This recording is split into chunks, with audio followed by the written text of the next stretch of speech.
અમરનાથ યાત્રાળુઓને લઈ જઈ રહેલા કાફલાની 4 બસો અથડાઈ હતી. પહેલગામ રૂટ પર રામબન જિલ્લાના ચંદ્રકોટ લંગર પાસે થયેલા આ અકસ્માતમાં લગભગ 36 મુસાફરો ઘાયલ થયા હતા. બ્રેક ફેલ થવાના કારણે બસના ડ્રાઈવરે કાબુ ગુમાવતા અકસ્માત થયો હતો, જેથી કાફલામાં રહેલી 3 વધુ બસો એકબીજા સાથે અથડાઈ હતી. સમાચાર મળતા જ બચાવ ટીમો તાત્કાલિક પહોંચી હતી અને ઘાયલ યાત્રાળુઓને સારવાર માટે જિલ્લા હોસ્પિટલે રામબન લઈ જવામાં આવ્યા હતા. બાકીના મુસાફરોને અન્ય વાહનોમાં પહેલગામ ખસેડવામાં આવ્યા હતા. આ પહેલા ભારે વરસાદ છતાં શનિવારે ભગવતીનગર બેઝ કેમ્પથી 6,900 યાત્રાળુઓનું એક નવું ગ્રુપ રવાના થયું હતું. આ ગ્રુપમાં 5,196 પુરુષો, 1,427 મહિલાઓ અને 24 બાળકો, 331 સાધુ સાધ્વી અને એક ટ્રાન્સજેન્ડરનો સમાવેશ થાય છે.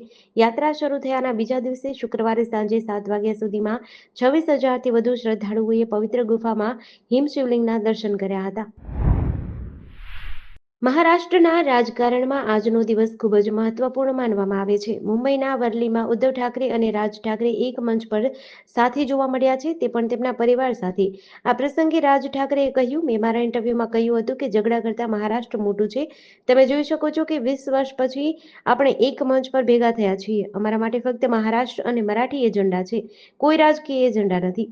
તેમણે કહ્યું, જે બાળા સાહેબ ઠાકરે ન કરી શક્યા, જે બીજું કોઈ ન કરી શક્યું, તે દેવેન્દ્ર ફડણવીસે કરી બતાવ્યું. આપણને એક કર્યા.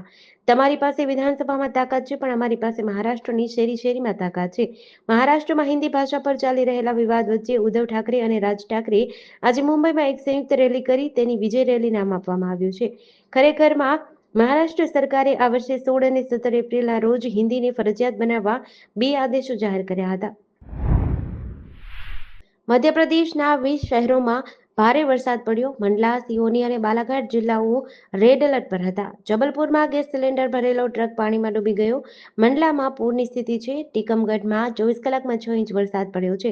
રાજસ્થાનમાં 1 જૂનથી અત્યાર સુધીમાં 6.5 ઇંચ વરસાદ પડ્યો છે, જે સામાન્ય કરતાં 137% વધુ છે. સતત ચોમાસું સક્રિય રહેવાના કારણે એક પણ જિલ્લો હવે સૂકો નથી, જ્યારે ગત જુલાઈના પહેલા અઠવાડિયા સુધી 14 જિલ્લાઓ દુષ્કાળની ઝપેટમાં હતા. હિમાચલ પ્રદેશમાં સતત વરસાદથી તબાહી મચી છે. નદીઓના પ્રવાહમાં 14 પુલ ધોવાઈ ગયા છે. રાજ્યમાં 500 રસ્તાઓ સંપૂર્ણ બંધ છે.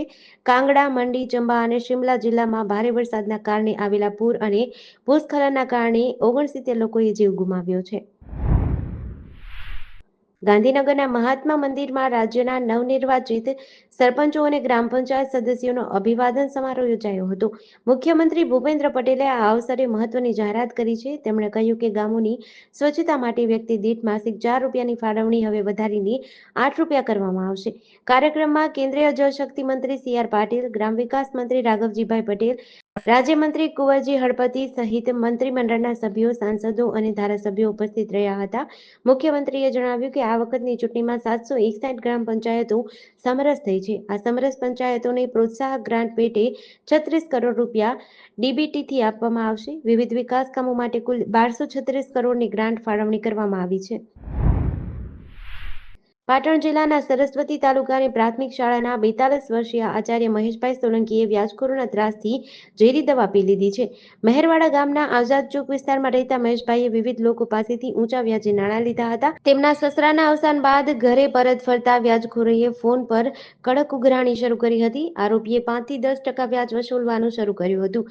તેમને જાનથી મારી નાખવાની ધમકીઓ આપી હતી. આ ત્રાસથી કંટાળીને મહેશભાઈએ ઉધઈ મારવાની ઝેરી દવા પીધી હતી. તેમને તાત્કાલિક સારવાર અર્થે ખસેડાયા છે. ઊંઝા પોલીસે મહેશભાઈના નિવેદન પરથી 6 આરોપી વિરુદ્ધ ગુનો નોંધી વધુ તપાસ હાથ ધરી છે. આરોપીઓમાં મહેસાણાના હસમુખભાઈ પ્રજાપતિ, પાટણના કૈલાસબેન મકવાણા અને નિલેશભાઈ જાદવનો સમાવેશ થાય છે.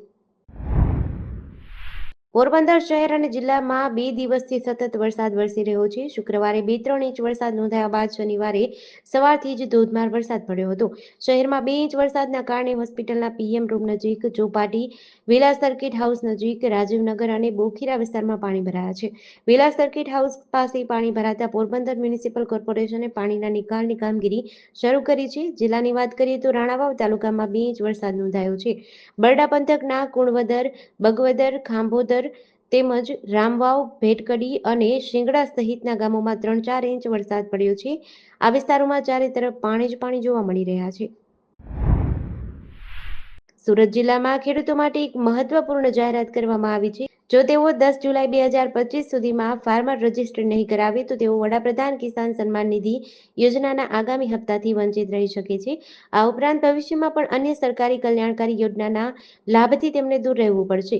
સુરત જિલ્લામાં 1.55 લાખમાંથી હજુ પણ 38,000 જેટલા ખેડૂતોએ આ ફરજિયાત નોંધણી કરાવી નથી. કેન્દ્ર સરકાર દ્વારા કૃષિ ક્ષેત્રમાં ડિજિટલ પબ્લિક ઇન્ફ્રાસ્ટ્રક્ચર મજબૂત કરવા માટે ડિજિટલ પબ્લિક ઇન્ફ્રાસ્ટ્રક્ચર કૃષિ સબબ એગ્રીસ્ટેક પ્રોજેક્ટ અમલમાં મૂક્યો છે. આ પ્રોજેક્ટ અંતર્ગત તમામ ખેડૂત ખાતેદાર માટે ફાર્મર રજિસ્ટ્રી કરાવી ફરજિયાત બનાવી છે. કોમન સર્વિસ સેન્ટર કોઈપણ નજીકના CSC પર જઈને ખેડૂતો ફાર્મર રજિસ્ટ્રી કરાવી શકે છે. સંસ્કારી નગરી વડોદરામાં નશો કરી અકસ્માત સર્જવાનો સિલસિલો યથાવત જોવા મળી રહ્યો છે. છેલ્લા 4 મહિનામાં અકસ્માતની 5મી ઘટના બની છે. શહેરના પાણીગેટ વિસ્તારમાં ગત મોડી રાત્રે નશામાં ધૂત કાર ચાલકે 3 લોકોને ટક્કર માર્યા બાદ કારને થાંભલા સાથે અથડાવી દીધી હતી. આ ઘટનામાં 3 લોકોને સામાન્ય ઈજાઓ થઈ હતી. કારમાં 2 યુવાનો સવાર હતા અને બંને નશામાં ધૂત હતા. પાણીગેટ પોલીસે બંને આરોપીની અટકાયત કરી છે અને આ મામલે ગુનો નોંધી તપાસ શરૂ કરી છે. વડોદરા શહેરમાં છેલ્લા કેટલાક સમયથી આવી ઘટનાઓ વધી રહી છે.